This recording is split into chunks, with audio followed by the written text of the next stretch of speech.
আজকের ক্লাসে আমরা ডিসকাস করব ড্রাগ অ্যান্ড অ্যালকোহল অ্যাবিউজ নিয়ে, মানে ড্রাগ এবং অ্যালকোহলের অপব্যবহার নিয়ে। তার আগে আমরা এর সঙ্গে বয়ঃসন্ধির একটা সম্পর্ক আলোচনা করব।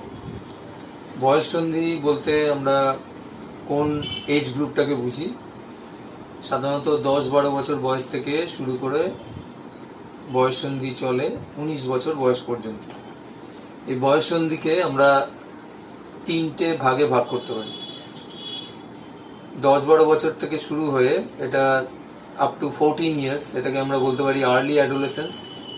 15 to 17 এটাকে আমরা বলতে পারি মিডল অ্যাডোলেসেন্স। আর 18 অনওয়ার্ডস এটাকে আমরা বলছি লেট অ্যাডোলেসেন্স।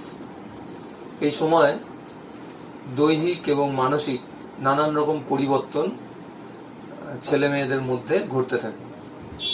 দৈহিক বৃদ্ধি যেমন ত্বরান্বিত হয়, তার পাশাপাশি নানান রকমের মানসিক চাহিদা তৈরি হয়, বিভিন্ন রকমের কৌতূহল তৈরি হয়, নানান জিনিসের প্রতি জিজ্ঞাসা তৈরি হয় মনের মধ্যে, এবং নানান রকমের মানসিক চাহিদাও তৈরি হয়। এবং এইগুলো যদি ঠিকমতো পূরণ না হয় তাহলে তাদের মধ্যে নানান রকমের মানসিক সমস্যা ডেভেলপ করে। সেটা হতাশা আসতে পারে, বা ভুল সঙ্গে মেলামেশা এটা হতে পারে, এবং তার থেকে অনেক সময় এরা ড্রাগ বা অ্যালকোহলের প্রতি আসক্ত হয়ে পড়ে। ড্রাগ বা অ্যালকোহলের প্রতি আসক্তি মানুষের জীবনের যে কোনো বয়সেই হতে পারে, তবে অ্যাডোলেসেন্সে এইটার ঝুঁকি বা সম্ভাবনা অনেকটাই বেশি থাকে। তা আমরা আজকে আলোচনাটা শুরু করব ড্রাগ অ্যাবিউজ নিয়ে।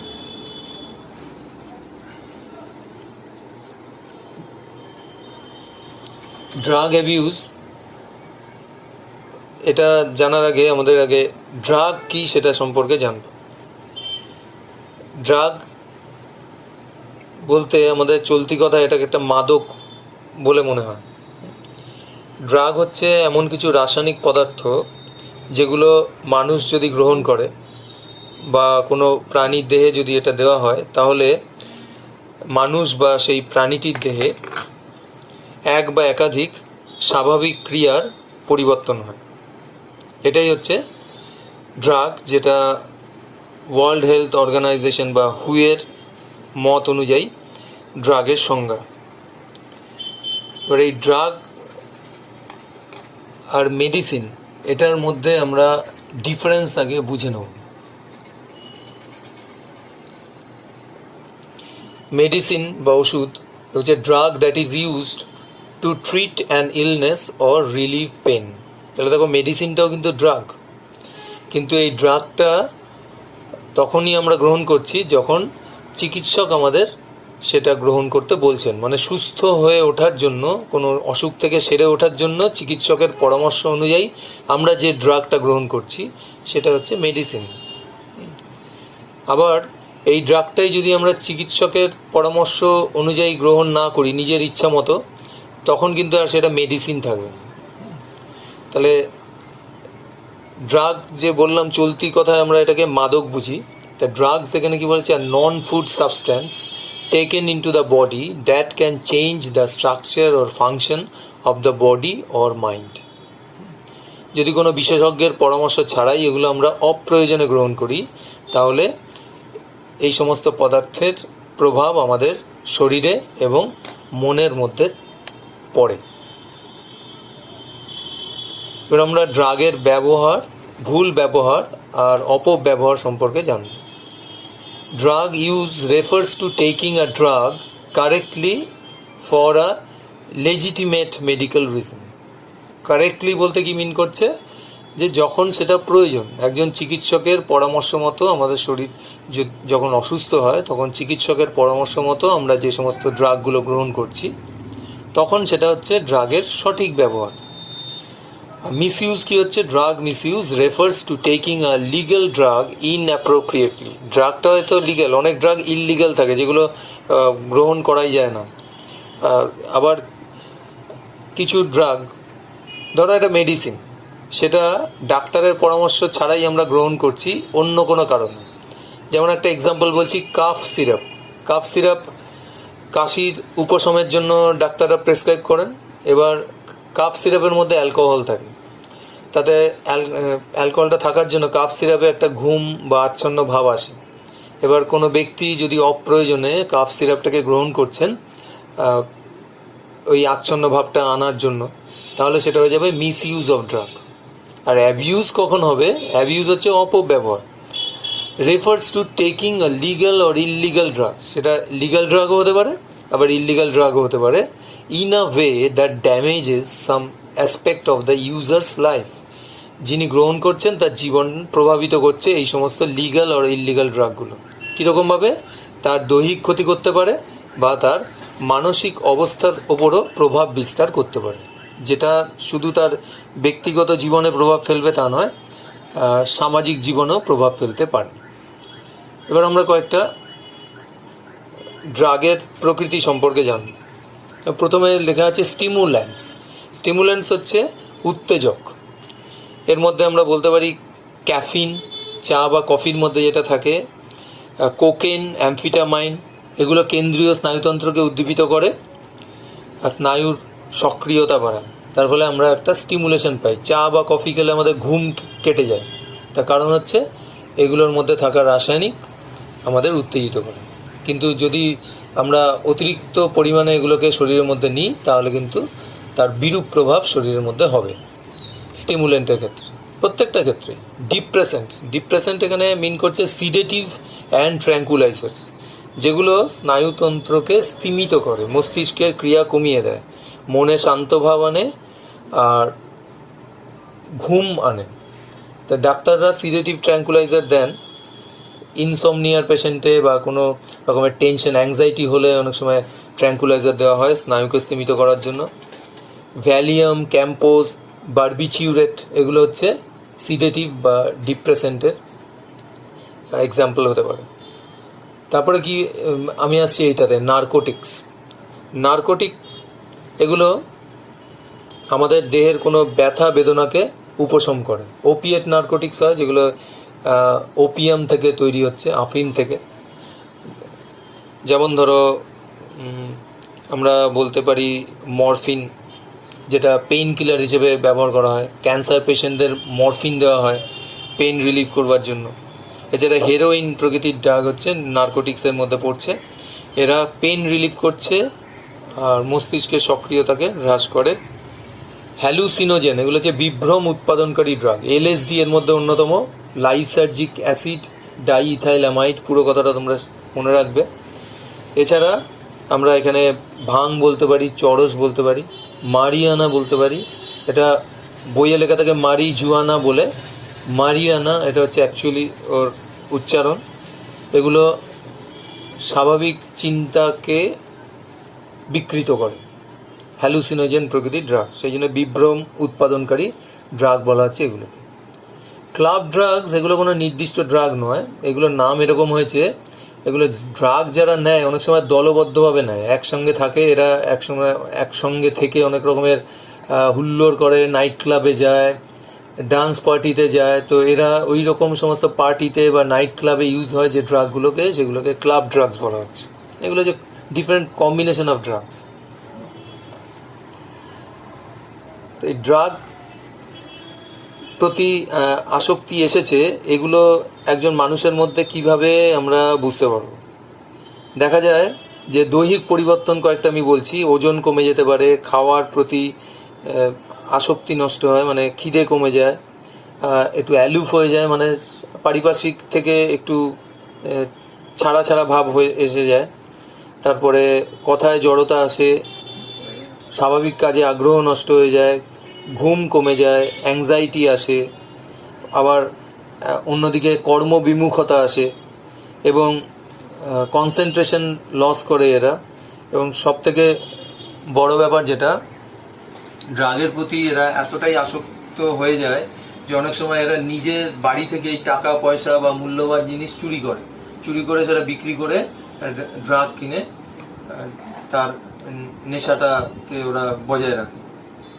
তো এইগুলোর থেকে উপায় হচ্ছে এদেরকে মানে রিহ্যাবিলিটেট করতে হয়। রিহ্যাবিলিটেশন সেন্টার আছে যেখানে তাদেরকে কাউন্সেলিং করা হয় তাদের সঙ্গে কথা বলে বলে তার মনের যে সমস্যা, কেন সে এইরকম আসক্ত হয়ে পড়লো, এই আসক্ত হয়ে পড়া বিভিন্ন রকমের কারণ আছে, সেই কারণগুলো খুঁজে বার করেন মনোবিদরা, এবং তারপরে বিভিন্ন ওষুধের সাহায্য নেওয়া হয়। এবং এই সময় কিন্তু হঠাৎ করে তার ড্রাগটাকে বন্ধ করে দেওয়া হয় না, ড্রাগটাকে কমিয়ে দেওয়া হয়, এবং কমাতে কমাতে একটা সময় বন্ধ করিয়ে দিয়ে তাকে আবার স্বাভাবিক জীবনে ফিরিয়ে আনা হয়। তো মূল কারণই থাকে নৈরাশ্য, হতাশা, একটা টার্গেট সেট করা, সেই টার্গেটটা অ্যাচিভ করতে না পারা। এই বয়ঃসন্ধির ক্ষেত্রে কি হবে, সেটা হয় পড়াশোনার দিক দিয়ে একটা বিরাট টার্গেট সেট করে ফেললো, কিন্তু সেটা অ্যাচিভ করতে পারলো না, হতাশায় গ্রস্ত হয়ে পড়লো এবং তার থেকে ড্রাগের নেশায় জড়িয়ে পড়লো। এরকমভাবে অনেক সময় যেটা পিয়ার গ্রুপ থেকে আসে, মানে বন্ধু বান্ধবদের থেকে, একটা বয়সে বন্ধু বান্ধবদের টিজিংয়ের কারণে হয়, একটা দল বন্ধুর, সেখানে হয়তো দু একজন তারা ওই ধরনের নেশায় আসক্ত হতে চাইছে না, কিন্তু তাদের এমন রকমভাবে তাদেরকে কথা বলা হয় বা হ্যারাস করা হয় বা টিজ করা হয় যে তারা বাধ্য হয়ে ওই গ্রুপের মধ্যে মিশে যায়। কিন্তু সেইভাবে মেন্টালি স্ট্রং থাকতে হবে যে বন্ধুরা যাই বলুক না কেন, আমাকে পুরো বিষয়টা বুঝতে হবে, এবং এর ক্ষতি কি হতে পারে আমার শরীরে, ভবিষ্যতে মনে কি ক্ষতি হতে পারে, সেগুলো বুঝে সেইভাবে রিফিউজ করতে হবে, মানে না বলতে শিখতে হবে। আবার অনেক সময় যেগুলো পাবলিসিটি করা হয়, মানে ভালো রকমের পাবলিসিটি, মাস অ্যাওয়ারনেস, ড্রাগের বিরুদ্ধে মাস অ্যাওয়ারনেস তৈরি করা হচ্ছে, টেলিভিশনে, নিউজ পেপারে অ্যাড দেওয়া হচ্ছে। আবার এই অ্যাডোলেসেন্স বললাম, কৌতূহল জাগে এই সময়, তো অ্যাওয়্যার করা হচ্ছে যাতে ড্রাগ না নেওয়ার কথা বলা হচ্ছে, কিন্তু এই কৌতূহল থেকে অনেকে জড়িয়ে পড়ে যে এই করতে বারণ করা হচ্ছে, তাহলে একবার দেখি না ট্রাই করে যে কিছু অন্যরকম কিছু হয় কিনা, এইরকম কৌতূহল থেকে অনেকে জড়িয়ে পড়ে। তো এগুলো আমাদের বুঝতে হবে, এই কারণেই সিলেবাসে ইনক্লুড করা হয়েছে, যাতে আমরা এর ক্ষতিকর প্রভাবগুলো বুঝতে পারি এবং এর থেকে বিরত থাকতে পারি। নেক্সট আমরা ডিসকাস করব অ্যালকোহল অ্যাবিউজিং। কম্পিউটার স্ক্রিনে দেখো তোমরা,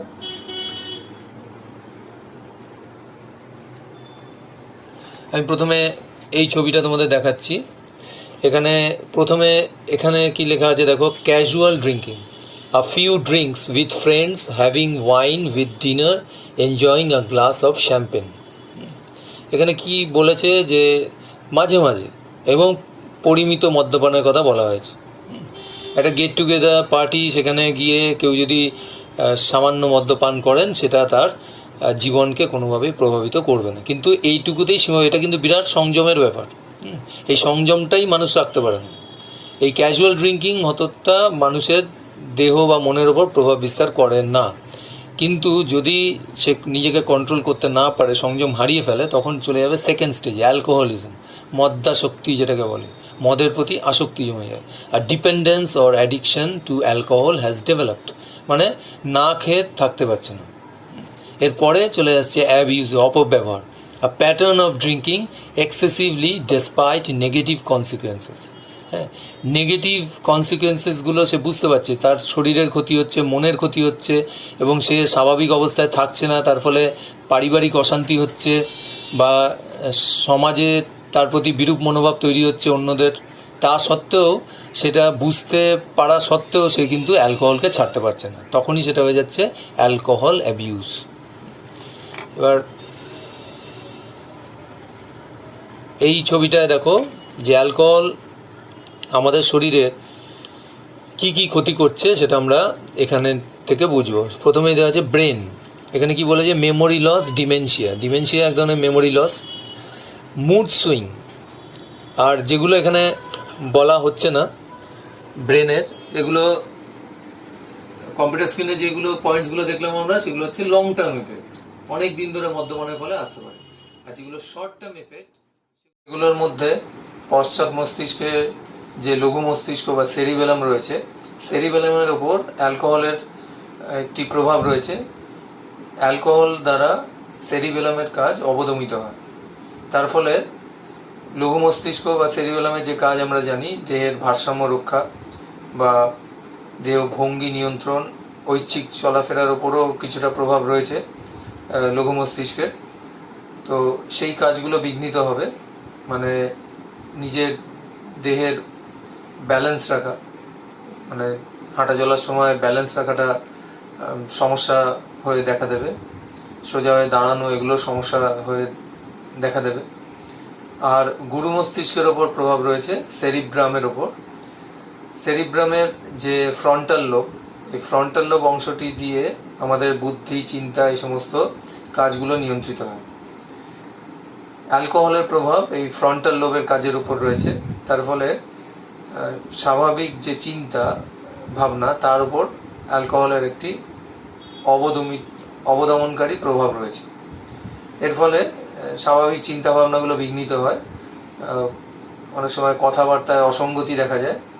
আর যেটা আমাদের একটা ক্রেনিয়াল নার্ভ আছে হাইপোগ্লসাল, যেটা আমাদের জিভে মোটর ইম্পালস নিয়ে আসে। জিভে মোটর ইম্পালসটা আসার ফলে জিভের সঞ্চালন হয়, তার ফলে আমরা কথা বলতে পারি।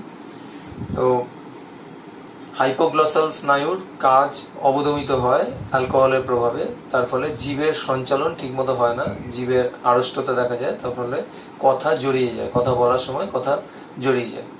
তো এইগুলো হচ্ছে স্নায়ুতন্ত্রের উপর অ্যালকোহল কনজামশনের শর্ট টার্ম এফেক্ট। এরপর চলে আসছি আমি হার্টে কি বলেছি? Irregular heart rate, stroke, high blood pressure.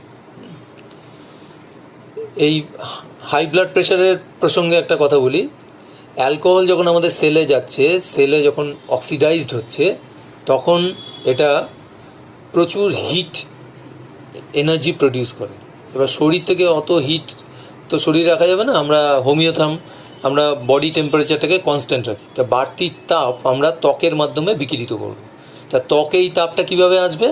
রক্ত স্রোতের মাধ্যমে আসবে। এবার রক্ত দিয়ে যখন তাপটা পরিবাহিত হচ্ছে, তখন ওই অতিরিক্ত তাপ ধমনী গাত্রের স্থিতিস্থাপকতাকে নষ্ট করে দেয়, তার ফলে রক্তচাপ বেড়ে যায়। এরপরে আসবো লিভারে। এটা একটা ভাইটাল অর্গান। এখানে লিভারটা বড় হয়ে যেতে পারে, সোলেন, ফ্যাটি লিভার হতে পারে, সিরোসিস অফ লিভার হতে পারে, হেপাটাইটিস হতে পারে। সিরোসিস অফ লিভার এটা মানে এক ধরনের লিভার ক্যান্সার আমরা বলতে পারি, যেটা অ্যালকোহল কনজামশনের জন্য হতে পারে। প্যানক্রিয়াস এটা একটা গুরুত্বপূর্ণ মিশ্র গ্রন্থি, এন্ডোক্রিন, এক্সোক্রিন দুটো ফাংশন আছে এর। প্যানক্রিয়াটাইটিস বলে অসুখটা হতে পারে অতিরিক্ত মদ্যপানের কারণে। স্টমাকে এফেক্ট কি? স্টমাকে আলসার হতে পারে, ক্রনিক গ্যাস্ট্রাইটিস হতে পারে, তার এফেক্ট হিসেবে ভমিটিং হতে পারে। লাংসে ব্রিদিং ডিফিকাল্টিস আসতে পারে। ইসোফেজিয়াল ব্লিডিং হতে পারে, মানে এখানেও ইসোফেগাসে মানে গ্রাসনালীতে আলসার আসতে পারে। মাস্কিউলার উইকনেস আসতে পারে। এত কিছু অঙ্গের ওপর অ্যালকোহল তার কুপ্রভাব বিস্তার করছে। আগের দিনের ক্লাসে আমরা ক্যান্সার ডিসকাস করেছি, তো সেখানে অ্যালকোহলের কথাটা আমি বলিনি। আজকে বলছি যে অ্যালকোহল কনজামশন কিন্তু এই স্টমাক ক্যান্সার, লিভার ক্যান্সার এগুলোর সম্ভাবনা অনেক গুণ বাড়িয়ে তোলে। এগুলো তো গেল শারীরিক দিক। এবার সামাজিক প্রভাব থাকতে পারে, যেমন এই যে বললাম ব্রেনের ওপর এফেক্ট, যে সেরিবেলাম বা লঘু মস্তিষ্কের ওপর এফেক্ট হচ্ছে, সে স্বাভাবিকভাবে চলাফেরাই করতে পারছে না। এর ফলে কি হতে পারে? পথ দুর্ঘটনা হতে পারে। তিনি যদি কর্মক্ষেত্রে যান, এইভাবে তিনি যদি কোনো কারখানায় কাজ করেন, সেখানে কোনো মেশিন অপারেট করেন, তাহলে তার থেকে শিল্পঘটিত দুর্ঘটনা হতে পারে। তার মদ কেনার পিছনে যে টাকা ব্যয় করছেন, তাতে আর্থিক দারিদ্রতা আসতে পারে। তার পরিবারের ভরণ পোষণ তিনি ঠিকমতো না করতে পারেন। স্ত্রী, পুত্র, কন্যা এদের প্রতি দায়িত্ব ঠিকভাবে পালন করতে পারেন না, কারণ তিনি তার উপার্জিত অর্থ এই অ্যালকোহলের জন্য ব্যয় করছেন। আবার এই যে সমস্ত অসুখ বিসুখ হচ্ছে, এগুলোর কারণে তার চিকিৎসার ব্যয় হচ্ছে। সামাজিক পারিবারিক ক্ষেত্রে যে প্রভাব পড়ছে, এখানে বিবাহ বিচ্ছেদ পর্যন্ত হয়ে যেতে পারে বিবাহিত জীবনে অশান্তি থেকে। আর যে ছেলে মেয়েদের মনের ওপর, তাদের শিশু বা কিশোর মনের ওপর কুপ্রভাব পড়ছে ওই ব্যক্তির ওই আচরণে। পেশাগত দিক দিয়েও সমস্যা হচ্ছে, পেশাগত দিক দিয়েও অনেক ক্ষয়ক্ষতির সম্মুখীন তাকে হতে হচ্ছে। তো সেই জন্যে আমাদের এই সমস্ত ব্যাপারগুলো জেনে সচেতন হতে হবে এবং অ্যালকোহলকে না বলতে হবে। এবারে ছবিটা দেখো, এখানে এই অ্যালকোহলকে না বলার একটা সিম্বল দেওয়া আছে। এখানে কি বলেছে, let's clear up any confusion. World wide 3.3 million people die every year due to the use of alcohol. This is 6% of all deaths. ভাবা যায়, শুধুমাত্র মদ খাওয়ার কারণে এত লোকের মৃত্যু হচ্ছে প্রতি বছরে। আর এই কথাটা খুব ভালো কথা, there are no good reasons to drink. কোনো অজুহাতে কিন্তু মানে যথেষ্ট নয় ড্রিঙ্ক করার জন্য। আবার there are millions of reasons not to. এবং মদ না খাওয়ার জন্য যথেষ্ট অনেক বেশি মিলিয়ন্স অফ রিজনস রয়েছে, কিন্তু ওটা খাওয়ার পিছনে কিন্তু কোনো ভালো যুক্তি নেই। সেই জন্য আমাদের ড্রাগ এবং অ্যালকোহল দুটোরকেই না বলতে শিখতে হবে।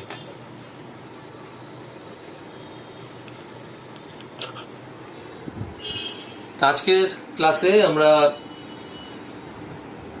ড্রাগ এবং অ্যালকোহল অ্যাবিউজ নিয়ে আলোচনা করলাম। আশা করি তোমরা বিষয়টা বুঝতে পারলে। আমাদের স্বাস্থ্য এবং রোগ এই চ্যাপ্টারটাও আমরা এই টপিক ডিসকাশনের মাধ্যমে শেষ করলাম। আর এখানে এইডস বলে একটি রোগের কথাও ডিসকাশন চ্যাপ্টারে আছে, এটা আমি ডিসকাস আর নতুন করে করছি না।